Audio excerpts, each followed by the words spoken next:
두 번째 얘기를 할까 하는데요.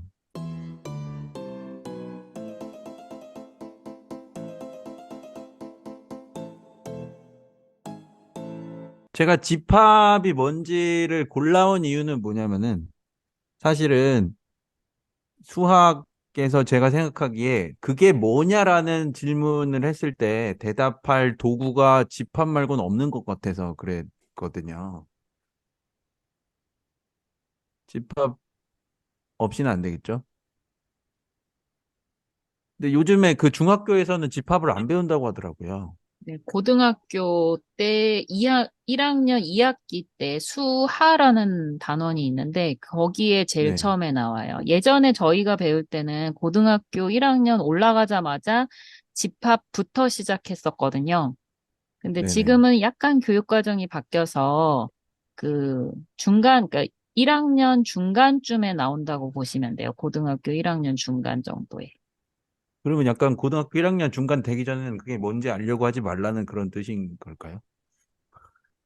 그러니까 집합 없이 어떻게 뭘 설명, 그러니까 사실 지금 현재 고등학교 1학년 1학기 과정은 중학교 3학년 거에 약간 복습 같은 단원들이 좀 많이 포진이 되어 있거든요.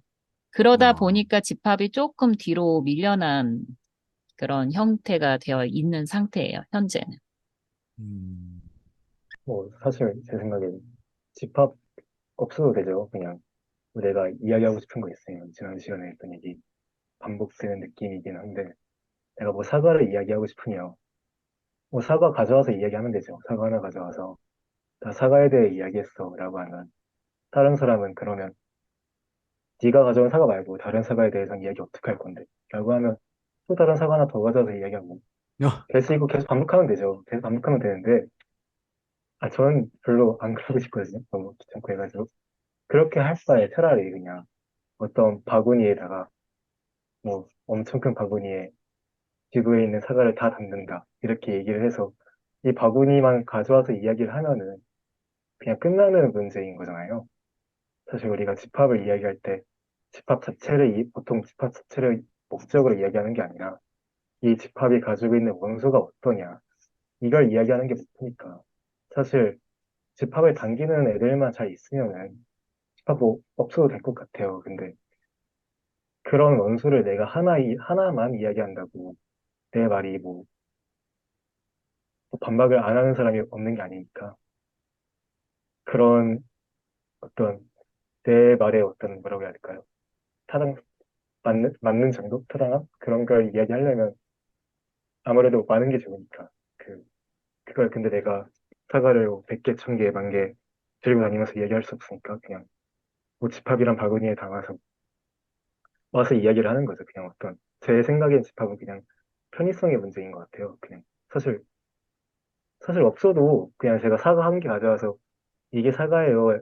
얘기한다고 하면 사람들이 아, 그렇구나 하면 그냥 끝나는 문제인 거잖아요. 그럼 사과 더 이야기할 필요 없잖아요. 그 중에서 반론하는 사람이 꼭 있겠죠. 너 하나만 얘기했는데 진짜 저게 사과라고 할 수 있어? 사과가 초록색 사과는 그런 사과가 아니야? 이렇게 얘기하는 사람이 있을 수도 있겠죠. 그런 문제 때문에 지파를 만든 게 아닌가라고 생각을 하고 있습니다.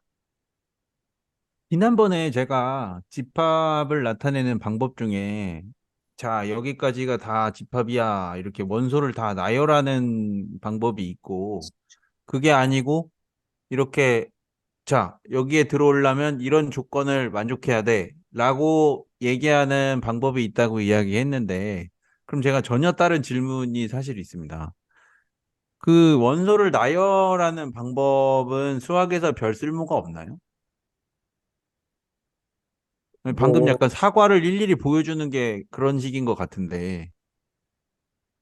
뭐, 제가 생각하기에는 원소 개수가, 그러니까, 뭐, 1부터 5까지 이야기하려고 하면은 괜찮겠죠. 1부터 5까지 적는 거는 그렇게 큰 힘이 드는 게 아니니까.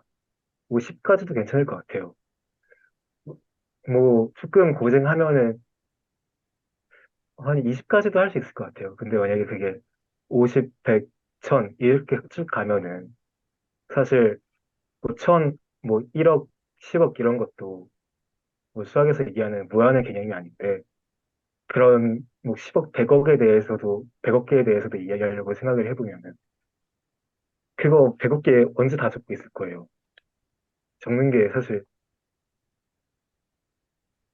약간 그렇게 100억 개 적고 있으려고 하면 약간 이야기도 시작을 못 할 것 같은 그런 느낌이 들거든요. 아, 저는 요새 컴퓨터도 좋으니까 아, 100개 컴퓨터도, 네. 쓰라 코딩하면 되지 않? 코딩 음, 근데 그 제가 봤을 그렇게 되면 때는 되죠. 그 보통 그 조건 제시법을 먼저 쓰고 그 다음에 이게 약간 좀 뭔가 감을 잘 못 잡을 수도 있으니까 옆에다가 그 원소나요법으로 약간 그냥 예시만 몇 개 보여주는 뭐 약간 그런 느낌으로 하는 것 같더라고.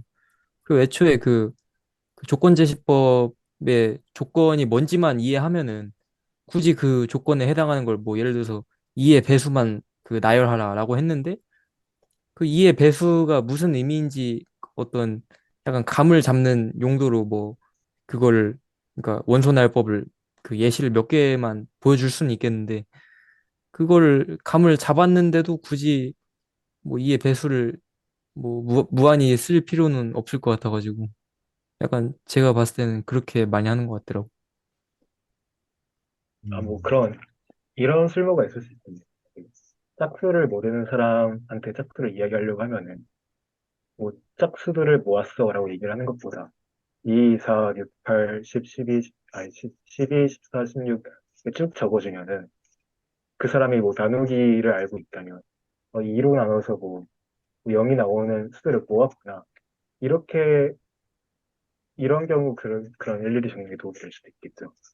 또 만약에 내가 반대로 그 일일이 적는 거 말고 조건을 알려주는 방법이 도움이 될 때는 내가 소수를 적는다고 하냐. 뭐 2, 3, 5, 7, 11 이렇게 쭉 적으면은 사실 그 얼핏 보면 그냥 숫자를 무작위로 적어놓은 것처럼 생각이 들 수가 있잖아요. 근데 조건을 이제 난 소수를 모았어라고 하면은 아 이게 숫자가 그냥 무작위로 적혀 있는 게 아니라 소수를 모은 거구나. 이런 이런 쓰임이 서로 각각 있지 않을까라는 생각이 방금 말씀 듣고 들긴 하네요.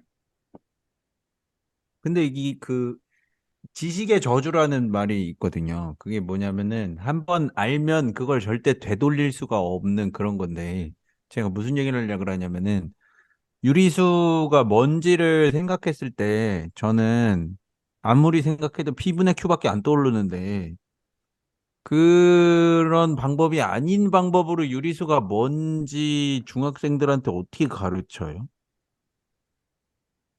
유리수가.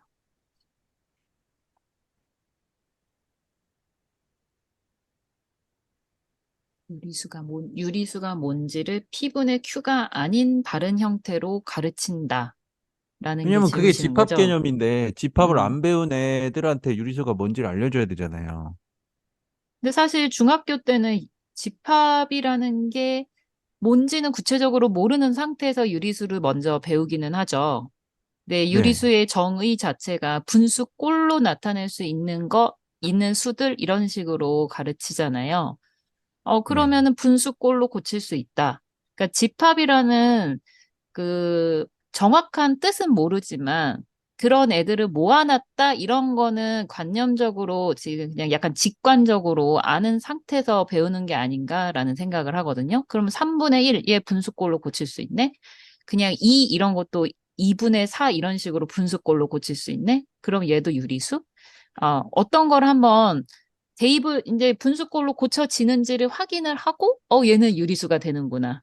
그런 식으로 일단 중학교 때는 그러니까 근데 집합이라는 것 자체가 사실은 뭔가를 모아놨다라는 거는 어 지난 시간에도 제가 말씀을 드렸지만 저희가 속해 있는 모임들이 있잖아요. 그런 것들을 약간 추상화시킨 게 유리수라는 집합이라는 말은 안 썼지만은 모임 이런 식으로 받아들이고 있는 게 아닌가 생각이 들거든요. 그러니까 음. 집합이라는 말은 안 썼지만 사실상 한 중학교 정도 됐으면은 모임이라는 개념은 어느 정도 알고 있으니까 이런 같은 공통적인 그런 성질들을 가지고 있는 애들을 유리수라는 모임이라고 하는구나. 이런 식으로 직관적으로 생각을 하고 배우고 있는 게 아닌가 싶어요. 음, 저는 이런 생각이 들어요. 말씀하시는 걸 듣다 보니까. 아까 저기 사과 말씀해 주셨는데, 사과를, 글쎄요, 지구상에 사과가 몇 개가 있을까요? 과연, 뭐, 수억 개가 있을지 모르겠지만, 수억 개는 너무 많은가? 반으로 가른 사과는 두 개로 세야 되는지 몇 개로 세야 되는지 모르겠지만, 사과를, 예를 들어 사과라고 하면은, 지금 내 냉장고에 들어있는 사과도 있고, 마트에 진열해 놓은 사과도 있고, TV 속에 나오는 사과도 있고, 그 다음에 아직 열리지 않았지만 앞으로 나올 사과도 있고, 이런 것들은 모두 사과잖아요. 그런데 우리가 사과라는 걸 딱 생각했을 때, 어떤 제가 방금 말한 것들, 그런 구체적인 객체 하나하나를 상상을 하진 않잖아요. 그보다는 그냥 그 모든 것들을 통틀어서 사과라는 그 단어를 생각을 하는 거지, 머릿속으로 생각을 하는 거지. 그, 예를 들어서 어떤 하나, 예를 들어서 뭐 우리 집 냉장고에 있는 것만 사과야. 그다음에 옆집 냉장고에 있는 건 사과가 아니야. 이러진 않잖아요, 우리가. 어떻게 보면 우리가 사과라는 단어를 생각했을 때 머릿속에 떠올리는 것은 뭐 구체적인 그 사례들은, 그러니까 한 그대로 말 그대로 그 하나의 사례일 뿐인 거고, 그보다는 조금 더 상위의 개념인, 그러니까 모든 사과들을 다 모아놓은 무언가에서 하나 꺼낸 그것을 우리가 사과라고 부르잖아요, 보통. 여기에도 어떻게 보면은 집합이란 단어를 쓰지는 않았지만, 그 모아놓은 것이라는 개념 자체는 어느 정도는 그 저기 방금 수학 엄마님께서 말씀하셨듯이 중학생쯤 되면은 그러한 개념은 이해할 수 있으니, 거기에서 자연스럽게 집합이라는 개념은 녹아들어 있을 것 같아요. 물론 그러면 이제 집합이라는 것을 우리가 왜 배우느냐라고 했을 때, 저는 어떻게 설명하는 걸 좋아하냐면, 집합은 일종의 수학을 쓰는 언어라고 저는 생각을 해요. 아까 그 수 얘기할 때도 마찬가지였지만, 집합의 여러 가지 언어들, 뭐 집합을 저기 원소를 나열하는 방법, 그다음에 조건 제시하는 방법, 이런 방법들, 그다음에 그 뭐 집합의 뭐 교집합이니 합집합이니 이런 집합에서 쓰는 기호들 있죠. 기호들, 개념들, 언어들, 이런 것들이 만약에 우리가 하나도 없어요. 인류가 모두 가지고 있지 않아요. 가지고 있지 않은 상태에서 수학을 한다고 하면은 당장 떠오르는 건 없지만 굉장히 많은 곳에서 턱턱 막힐 것 같은 그런 생각이 듭니다.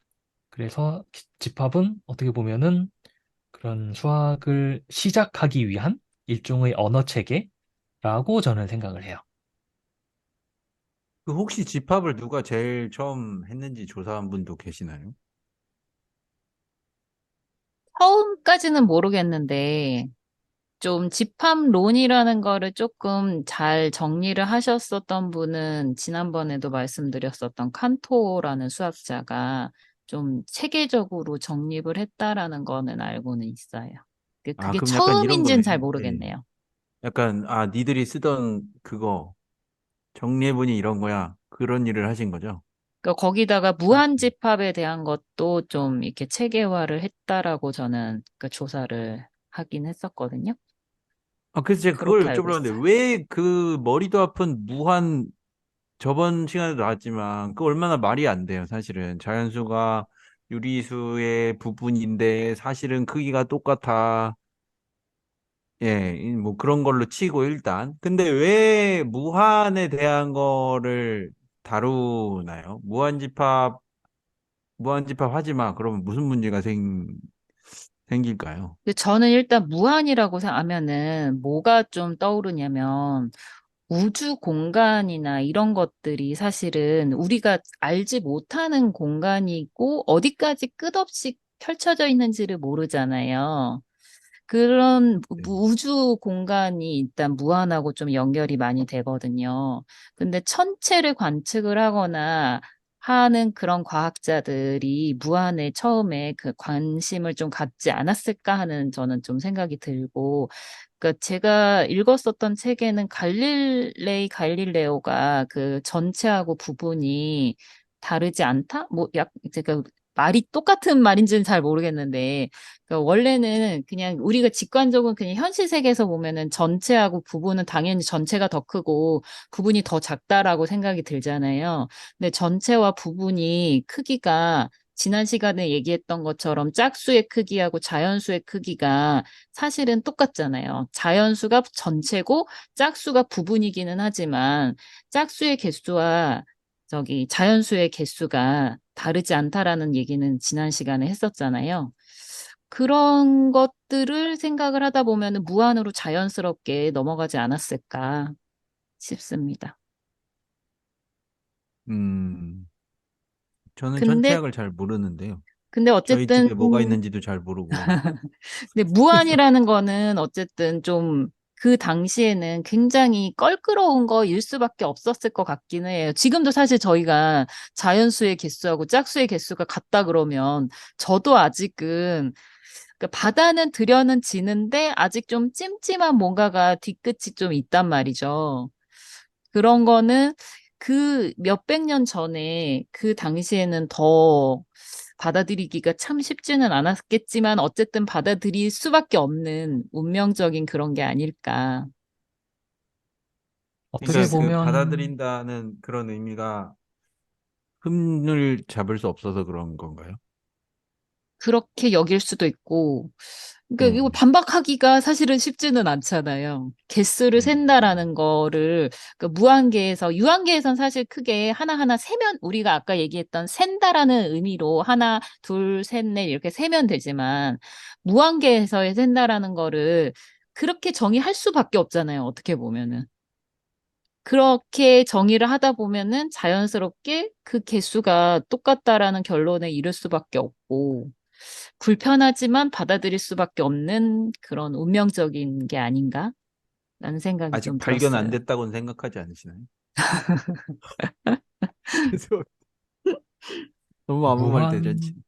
무한이 어떻게 보면은 가장 제가 알고 있는 가장 오래된 인류의 그런 생각은 제논의 역설이 아닐까 싶어요. 제논의 네, 역설. 아마 아시는 분도 계시겠지만 이런 얘기 했잖아요. 아킬레스였나요? 아킬레스랑 거북이랑 하는 거였죠. 아킬레스가 네. 거북이한테 다가가는 만큼 거북이는 조금 앞으로 가고, 어이씨, 거북이 나보다 앞으로 갔네? 그래서 또 거북이 쫓아가는 만큼 거북이는 조금 더 앞으로 가고, 이런 식으로 한 단계 한 단계 한 단계 아무리 무한히 많은 스텝을 밟아도 결국 아킬레스는 절대 거북이를 따라잡을 수 없다. 라는 게 어떻게 보면은 무한이 인류가 무한이라는 걸 생각한 굉장히 오래된 기록이라고 생각이 되고, 사실은 어떻게 생각해 보면은 유클리드가 만들었던 그 평행선 공리, 한 직선이 있고 그 직선 위에 있지 않은 점을 말로 하니 되게 어렵네요. 한 직선이 있고 그 직선 위에 있지 않은 다른 점을 지나는 다른 점을 무한히 뭐 어떻게 표현을 해야 되죠? 영영 만나지 않는 직선은 하나밖에 없다? 약간 이런 식으로 설명하나요? 여기도 어떻게 보면 무한이라는 단어를 쓰진 않았지만 무한이라는 개념이 들어가 있는 거죠. 그러니까 무한의 역사는 생각보다 굉장히 오래됐는데 문제는 그것을 어떻게 다뤄야 될지 실제로 다룰 일이 거의 없었을 것 같기도 하고, 그다음에 딱히 무한을 우리가 고려를 하지 않아도 그것 말고도 수학에는 할 게 많았기 때문에 아마 한 19세기죠? 19세기까지는 사람들이 크게 관심을 갖지 않았던 거 아닐까라고 생각을 하고요. 사실 방금 그러니까 무한이 어떻게 보면 무한의 가장 직관에 반하는 내용이 저거죠. 전체와 부분의 개수가 같을 수도 있다. 또는 다르게 말하자면 전체와 부분의 크기가 같을 수도 있다. 라는 것은 우리의 직관에 굉장히 반대되는 의미이지만 이게 우리가 그것을 불편하게 받아들인 이유는 우리는 유한한 것에 익숙해져 있기 때문이고 이걸 원소를 무한하게 만들어 버린 다음에 크기가 같다는 것을 그냥 하나씩 짝 지었을 때 짝이 안 지어지는 게 없으면 나는 이 두 개를 크기가 똑같다고 할래. 라고 내가 그렇게 정의하겠다는데 뭐 어쩔 거야. 라고 하면 사실 끝이거든요. 아까도 나왔지만 수학은 정의하기 나름인 것이 굉장히 많기 때문에 무한도 어떻게 보면은 그러한 한 가지 방향성으로 봐도 되지 않을까라고 생각합니다. 음, 없으면 안, 없으면 안 되나요? 아, 무한이라는 개념이 없으면요. 네. 그냥 안 하기로 하면 무한이라는 안 돼요. 안 하기로. 무한이라는 붕세로 개념이 돌아가면 안 돼요. 어 자연수는 어디서 끝이 난다고 얘기를 해야 할까요? 아, 그냥 좀 한 대충 한, 뭐, 조나 뭐 해까지만 얘기하기로. 그 이후로 별로 쓸 일이 없으니까, 야, 그 이상은 얘기하지 마. 이러면 큰 심각한 문제가 생길까요? 일단 인간이 현재 21세기에 다루고 있는 숫자는 생각보다 굉장히 큽니다. 저도 어, 전문가가 아니기 때문에 이게 정확한 지식을 갖고 말하는 건 아니지만 우리 암호 체계에 쓰이는 그러한 숫자들은 방금 말씀하신 숫자들은 그냥 감당하기 어려울 정도로 굉장히 큰 범위를 상회하는 그런 숫자인 것들로 알고 있습니다. 하지만 그것이 무한은 아니죠. 아. 이 무한이라는 단어를 접했을 때, 집합, 무한집합이다. 그, 제가 보기를 드릴게요. 나는 머리가 아프다. 1번. 나는 머리가 아프다. 2번. 나는 자유로움을 느낀다. 여기 계신 분들은 다들 제가 대답을 들어보고 싶은데, 저는 뭐 안 물어보셔도 아직은 자유롭지 않고 머리가 아픈데요. 어떻게 생각하시나요? 저는 아, 두 개 2번에 다 조금 고르면 더 안 돼, 치사하게. 가깝기는 하는데, 2번에 조금 더 가깝긴 하는데, 자유로움을 느낀다기보다는, 좀 신비하다?